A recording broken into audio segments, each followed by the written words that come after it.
berdasar kenampakan karakteristik yang menyatu.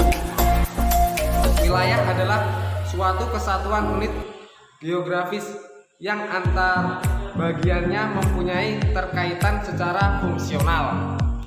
Geographical Association 1937 mengklasifikasikan wilayah sebagai berikut. Yang pertama, A.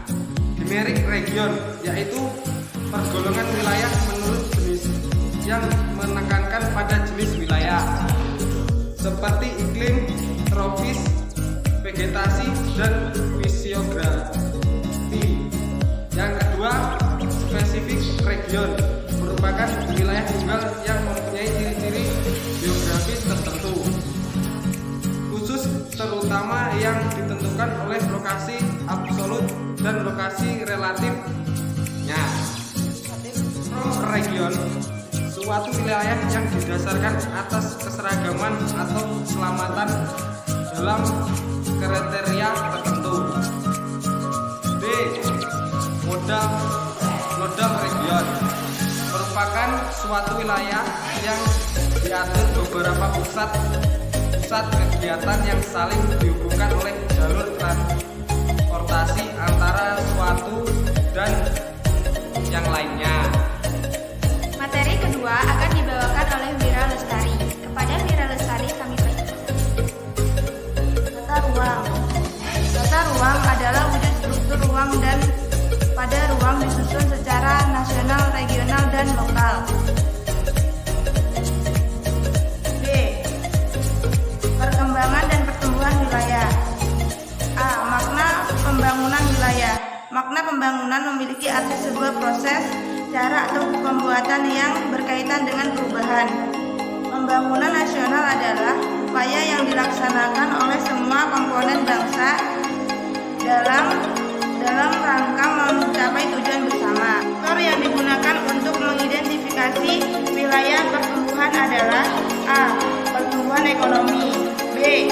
Laju pertumbuhan penduduk, C. Perkembangan permukiman, D. Tingkat pendidikan dan pengetahuan masyarakat, E. Penggunaan teknologi budaya dalam masyarakat. Teori lokasi sebagai dasar perlunya pembangunan wilayah. Salah satu teori yang mendasari perlunya pembangunan berbasis wilayah adalah teori lokasi.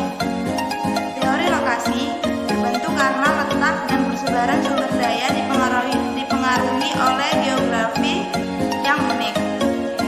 Konsep-konsep pembangunan wilayah. 1. Konsep pembangunan wilayah berbasis karakter sumber daya.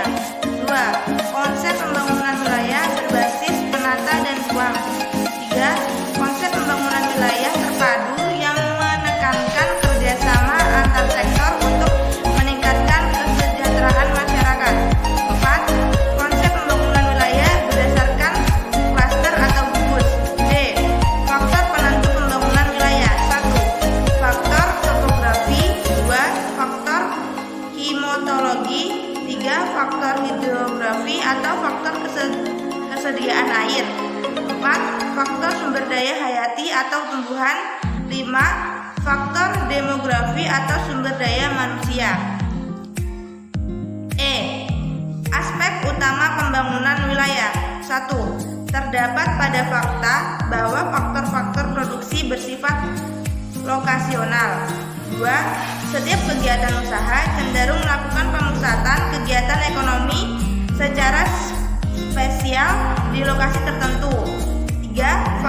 Menjadi alat untuk menyosialisasikan dan mengembangkan tingkat kesadaran berbagai pihak tentang perlunya menjaga kelestarian lingkungan. Materi keempat akan dibawakan oleh Ami Fitriani. Kepada Ami Fitriani saya persilakan.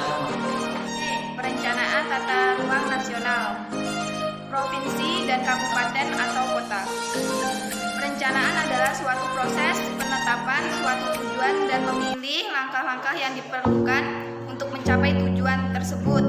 Perencanaan merupakan serangkaian tindakan yang ditujukan untuk memecah masalah di masa depan.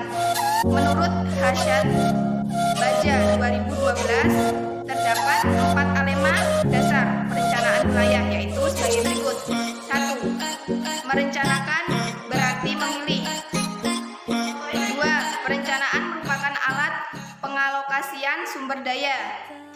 Perencanaan merupakan alat untuk mencapai tujuan. 4. Perencanaan berorientasi ke masa depan. Perencanaan wilayah adalah proses untuk mengetahui dan menganalisis kondisi saat ini, meramaikan perkembangan berbagai faktor, melangkah untuk mencapai tujuan, serta menetapkan lokasi dan berbagai kegiatan yang akan dilaksanakan. Terdapat 5 sektor dalam perencanaan pembangunan wilayah, yaitu sosial, institusional, ekonomi, sumber daya fisik, dan infrastruktur fisik. Selanjutnya, pada bagian di tiap sektor terdapat 6 tahapan utama, yaitu sebagai berikut. 1.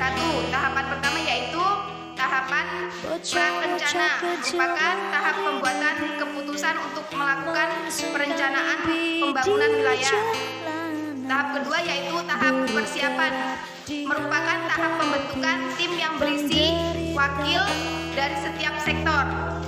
3. Tahap ketiga yaitu tahap penelitian pendahuluan, merupakan tahap untuk mengetahui kebijakan pembangunan nasional dan wilayah serta mengetahui data sumber daya manusia dalam sumber daya manusia. 4. Tahap keempat yaitu tahap penelitian lapangan, merupakan tahap menggali data-data untuk melakukan PPW atau perencanaan pembangunan wilayah, baik melalui observasi maupun survei sistematik. 5. Tahap kelima yaitu tahap penelitian. Lapangan tambahan merupakan suatu tahap yang diperlukan berupa dilambahan dan bergantungan keperluan. 6. Tahap ke-6 yaitu tahap laporan, merupakan tahap setelah semua studi lengkap untuk menyusun perencanaan. Materi yang kelima akan dibawakan oleh Angga Saputra. Kepada Angga Saputra, saya persilakan.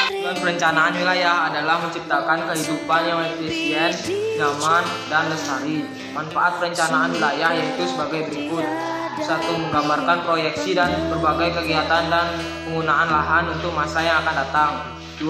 Membantu perilaku ekonomi untuk memilih lokasi dan kegiatan yang perlu dikembangkan. 3. Bahan acuan bagi pemerintah untuk mengendalikan arah pertumbuhan, kegiatan, dan penggunaan lahan. 4. Landasan bagi rencana-rencana lain yang lebih sempit. 5. Lokasi dapat digunakan untuk sebagai berbagai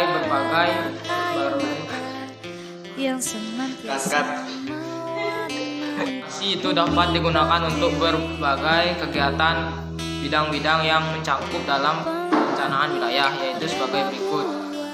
Subbidang perencanaan sosial ekonomi wilayah meliputi sosial secara umum, sosial ekonomi perkotaan, dan sosial ekonomi perdesaan. 2. Subbidang perencanaan tata ruang atau tata guna lahan dapat diperinci atas tata ruang tingkat nasional, tata ruang tingkat provinsi, tata ruang tingkat kabupaten atau kota, dan tata ruang tingkat kecamatan. 3. Subbidang perencanaan khusus meliputi perencanaan lingkungan, pemukiman, dan transportasi. 4. Subbidang perencanaan proyek seperti perencanaan lokasi proyek untuk pasar, pendidikan, rumah sehat, reastate, dan lokasi pertanian. D. Permasalahan dalam penerapan tata ruang wilayah. 1. Terjadinya konflik kepentingan antar sektor. Konflik antar sektor misalnya antara sektor kehutanan dan pertambangan, antara sektor kehutanan dan perkebunan, atau antar sektor pertanian dan perkembangan prasarana wilayah. 2. Terjadinya ketidakselarasan dalam pemanfaatan ruang. Ketidakselarasan ini maksudnya antara kepentingan manusia dalam pembangunan dan adanya hubungan lingkungan pada suatu wilayah. 3. Terjadinya penyimpangan pemanfaatan ruang. Penyimpanan ini terjadi akibat tidak konsisten. Sekian materi yang dipaparkan oleh kelompok kami. Jika ada salah kata, kami mohon maaf. Sekian dari saya. Assalamualaikum warahmatullahi wabarakatuh. Om Santi Santi Santi Om, dan selamat pagi.